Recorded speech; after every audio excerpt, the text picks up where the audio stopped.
ကဲ hello အားလုံးမင်္ဂလာပါเนาะဒီနေ့ငါမွေထိုးရင်းချက်စားမယ်တငယ်ချင်းတို့တူတွားကြည့်မယ်เนาะဒီမှာမြန်မာပြည်ကဝယ်လာတဲ့ငါမွေထိုးပါเนาะ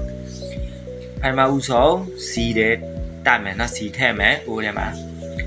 စီရဘူးလာပြီဆိုရင်ကျွန်တော်တို့ထောင်းထားတဲ့ဟိုကြက်တွန်ဖြူတဲ့ထည့်မယ်ပြီးမွဲလိုက်မယ်เนาะမွဲလိုက်ပြီဆိုရင်ကြက်တွန်တဲ့အနတဲ့ရလာပြီဆိုရင်ဟိုဆွနေမောက်နော်မပါရင်မပြီးနော်ဆွနေမောက်ထည့်ရမယ်တဲ့ရောင်တယ်မောက်ငရုတ်တီးမောက်နော်ထည့်ရမယ်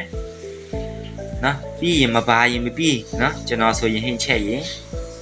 ငါပြီးပစွန်ငါပြီးနော်မပါရင်မပြီးကျွန်တော်ဆိုရင်ခါတိုင်းထည့်ရမယ်နော်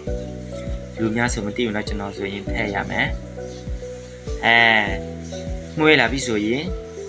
လောက်ထားတဲ့ငါတို့ထည့်မယ်ဒါမျိုးတို့ဥပပါတယ်เนาะကောင်းကြီးเนาะတကယ်ချင်းတော့ကဲလက်ကုံပဲဒါချက်နီးပါเนาะ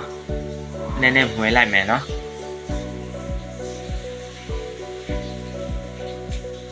ကဲခဏလောက်ထားလိုက်မယ်ပြီးရင်တော့ကျွန်တော်တို့ထောင်းထားတဲ့ငရုတ်စုံကြီးတွေထည့်မယ်ထည့်ပြီးရင်တော့ကျွန်တော်တို့ဟိုခဏလောက်မွေးလိုက်မယ်ချုံမဟုတ်တို့เนาะစားတို့နယ်ပြီးရင်တော့ကဲစားနေငယ်မဲ့ချုံမောက်တွင်းတော့ကျွန်တော်တို့ဒီတိုင်းပဲထည့်ပြီးရင်တော့ဖုံခဏလောက်ပွိုက်လိုက်မယ်နော်တကယ်ချင်းတို့โอเคကြက်ခါနီးနေပြီဆိုရင်ကျွန်တော်တို့မပါရင်ပြီးနော်ဟိုမကြည်ရေနော်တကယ်ချင်းတော့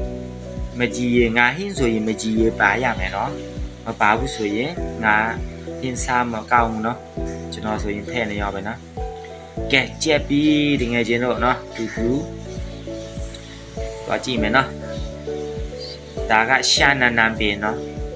ရှာနနံပင်ထဲမယ်ကဲလက်ကုံကတကယ်ချင်းတော့